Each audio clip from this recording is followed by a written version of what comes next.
Hi ಸ್ನೇಹಿತರೆ, ನಮಸ್ಕಾರ. 18 ವರ್ಷಗಳ ಸೇಡು ಇವತ್ತು ಕ್ಲಿಯರ್ ಆಗಿದೆ ಅಂತ ಹೇಳಬೇಕು. ಯಾಕಂದ್ರೆ KKR 2008ರಲ್ಲಿ ನಮ್ಮ ಚಿನ್ನಸ್ವಾಮಿ ಸ್ಟೇಡಿಯಂಗೆ ಬಂದು ಎಂತ ಸೋಲಿನ ಆಘಾತವನ್ನ ಕೊಟ್ಟಿದ್ರು ಅಂತಂದ್ರೆ ಅದನ್ನ ಮರೆಯೋಕೆ ಇವತ್ತು ಕೂಡ ಸಾಧ್ಯ ಇಲ್ಲ. ಬಟ್ ಇವತ್ತಿನ ಗೆಲುವಿದೆಯಲ್ಲ, ಅದೇ ಇನಾಗ್ರಲ್ ಮ್ಯಾಚ್ ಅಲ್ಲಿ RCB KKR ನ ಗುಹೆ ಈಡನ್ ಗಾರ್ಡನ್ಸ್ಗೆ ಹೋಗಿ ಅವ್ರನ್ನ ಹೊಡೆದು ಬರ್ತಿರೋದು, ಅದು ಕೂಡ ಕನ್ವಿನ್ಸಿಂಗ್ ವಿಕ್ಟರಿ.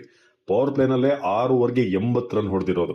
ಸೊ ಈ ಮ್ಯಾಚ್ ನ ಒಂದು ಕ್ವಿಕ್ ರಿವ್ಯೂ ಅನ್ನ ಕೊಡ್ತಾ ಹೋಗೋಣ, ಏನೇನು ಇಷ್ಟ ಆಯ್ತು ಅಂತ. ಫಸ್ಟ್ ನಾವು ಟಾಸ್ ವಿನ್ ಆಗಿ ಫೀಲ್ಡಿಂಗ್ ಅನ್ನು ಆಯ್ಕೆ ಮಾಡ್ಕೊಂಡ್ವಿ. ವೆರಿ ಗುಡ್ ಆಯ್ಕೆ ಅದು. ರಜತ್ ಪಟ್ಟಿದಾರ್ ತುಂಬಾ ಕೂಲ್ ಅಂಡ್ ಕಂಪೋಸ್ಡ್ ಆಗಿ ಕಾಣಿದ್ರು. ಸೊ ಅದಾದ್ಮೇಲೆ ಬೌಲಿಂಗ್ ಅಂತ ಬಂದಾಗ ಎಲ್ಲೋ ಸುನಿಲ್ ನರೇನ್ ಹಾಗೇನೆ ಅಜಿಂಕ್ಯ ರಹಾನೆ ಇಬ್ರು ಕೂಡ ಚಚ್ಚೋಕ್ ಶುರು ಮಾಡಿದ್ರು. ಅಲ್ಲಿ ನೋಡಿದಾಗ ಮತ್ತೆ RCB ತನ್ನ ಹಳೆಯ ಇದಕ್ಕೆ ಹೋಗ್ತಿದ್ಯಾ ಅಂತ ಅನಿಸ್ತು.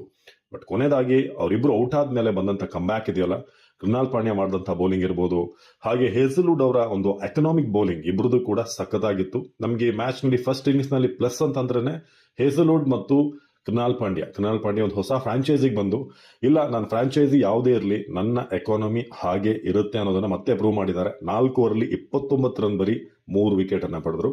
ಹೇಸಲ್ವುಡ್ ಕೂಡ ಸೂಪರ್ ಆಗಿ ಬೌಲಿಂಗ್ ಮಾಡಿದ್ರು. ಅವ್ರದ್ದು ಕೂಡ 4 ಓವರ್ಗೆ 21 ರನ್ ಹಾಗೆ 2 ವಿಕೆಟ್. ಸೊ ಇದು ಫಸ್ಟ್ ಇನ್ನಿಂಗ್ಸ್ ನ ಹೈಲೈಟ್. ಆದ್ರೆ ಎರಡನೇ ಇನ್ನಿಂಗ್ಸ್ ಅಲ್ಲಿ ಬಂದಾಗಂತೂ ನಮ್ಮ ಓಪನಿಂಗ್ ಫಿಲ್ ಸಾಲ್ಟ್ ಬಗ್ಗೆ ತುಂಬಾ ಟೆನ್ಷನ್ ಇತ್ತು ಗುರು. ನಾವೇ ನಮ್ಮ ಸೂಪರ್ ಟಿವಿಯಲ್ಲಿ ಹಲವಾರು ರಿವ್ಯೂವಲ್ಲಿ ಹೇಳಿದ್ವಿ ಅಥವಾ ವಿಡಿಯೋದಲ್ಲಿ ಹೇಳಿದ್ವಿ, ಫಿಲ್ ಸಾಲ್ಟ್, ಲಿವಿಂಗ್ ಸ್ಟೋನ್ ಯಾರು ಕೂಡ ಫಾರ್ಮ್ ಅಲ್ಲಿ ಇಲ್ಲ ಅಂತ. ಬಟ್ ಇವತ್ತು ಅವ್ರು ತೋರಿಸಿದ್ರು, ಒಂದು ಸ್ಟೇಜ್ ಅಂತ ಬಂದಾಗ, ಬಿಗ್ ಸ್ಟೇಜ್ ಅಂತ ಬಂದಾಗ ನಾನು ಹೊಡೆದು ತೋರಿಸ್ತೀನಿ ಅಂತ. ಅದು ಕೂಡ ಅವ್ರು ಲಾಸ್ಟ್ ಟೈಮ್ KKR ಏನ್ ಆಡಿದ್ರಲ್ಲ ಅದೇ ಟೀಮ್ ವಿರುದ್ಧ ಅದೇ ರೀತಿಯಾಗಿ ಆಡಿದ್ರು. ಇದು ಸೂಪರ್ ಆಗಿತ್ತು. ಸೊ ಅದ್ರ ಜೊತೆಗೆ ನಮ್ಮ ಕೊಹ್ಲಿ ಆಡಿದಂತಹ ಆಟ, ಅದ್ರಲ್ಲೂ ಬಹಳ ಹೈಲೈಟ್ ಅಂದ್ರೆ ವರುಣ್ ಚಕ್ರವರ್ತಿಗೆ ಇವರು ಬಾರಿಸಿದ್ದು. ಅಂದ್ರೆ ಅವ್ರದ್ದು ಟ್ರಂಪ್ ಕಾರ್ಡೆ ವರುಣ್ ಚಕ್ರವರ್ತಿ, ಸುನಿಲ್ ನರೇನ್. ಆದ್ರೆ ಅವ್ರಿಗೆ ಮುಲಾಜಿಲ್ಲದೆ ಎಕ್ಕಾಮುಕ್ಕ ಹೊಡೆದ್ರು. ಅದು ಇವತ್ತಿನ ಮ್ಯಾಚ್ ನ ಬೆಸ್ಟ್ ಮೂಮೆಂಟ್ ಅಂತ ಹೇಳಬೇಕು. ಅಲ್ಲಿಗೆ KKR ನ ಕಂಪ್ಲೀಟ್ ಕಾನ್ಫಿಡೆನ್ಸ್ ಬಿದ್ದು ಹೋಯ್ತು.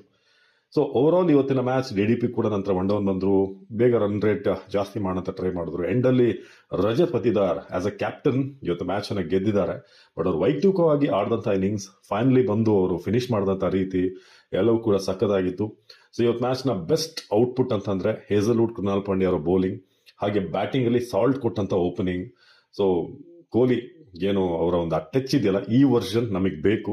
ಸಾಲ್ಟ್ ಇಷ್ಟು ಓಪನಿಂಗ್ ಪ್ರತಿ ಮ್ಯಾಚ್ ಅಲ್ಲೂ ಕೂಡ, ಪ್ರತಿ ಮ್ಯಾಚ್ ಅಲ್ದಿದ್ರು ಕೂಡ ಒಂದು 14ರಲ್ಲಿ 10 ಮ್ಯಾಚ್ ಈ ತರ ಓಪನಿಂಗ್ ಕೊಟ್ರೆ ಅದಕ್ಕಿಂತ ಟೆನ್ಷನ್, ಅದಕ್ಕಿಂತ ರಿಲೀಫ್ ಇನ್ ಯಾವುದು ಇಲ್ಲ ಅಂತ ಹೇಳ್ಬೋದು. ಇಷ್ಟ ಆಡಿದ್ರೆ ಸಾಕು ಗುರು, ನೀನು ಈ ಓಪನಿಂಗ್ ಕೊಟ್ರೆ ಸಾಕು ಅಂತ ನಮ್ಗೆ ಇವತ್ತಿನ ಮ್ಯಾಚ್ ಅನ್ನ ನೋಡಿದಾಗ ಅನಿಸ್ತು. ಸೊ ನಿಮ್ಗೇನ ಇಷ್ಟ ಆಯ್ತು ಇವತ್ತಿನ ಮ್ಯಾಚ್ ಅಲ್ಲಿ? ಅಬ್ಬರ ಹೇಗಿತ್ತು? ಅದರಲ್ಲೂ Kohli Spencer ಜಾನ್ಸನ್ಗೆ 2 straight lofted shot ಹೊಡೆದ್ರ, ಅದಂತೂ ಸೂಪರ್ ಆಗಿತ್ತು. ಸೊ ಅಂತೂ ಫಸ್ಟ್ ಮ್ಯಾಚ್ ಅನ್ನ ಗೆದ್ದಿದ್ದೀವಿ. ರಜತ್ ಪಟ್ಟಿದಾರ್ ಕ್ಯಾಪ್ಟನ್ ಆಗಿ ಒಳ್ಳೆ ಒಂದು ಓಪನಿಂಗ್ ಅನ್ನ ಕೊಟ್ಟಿದ್ದಾರೆ. ಒಳ್ಳೆ ಶುಭಾರಂಭ ಆಗಿದೆ.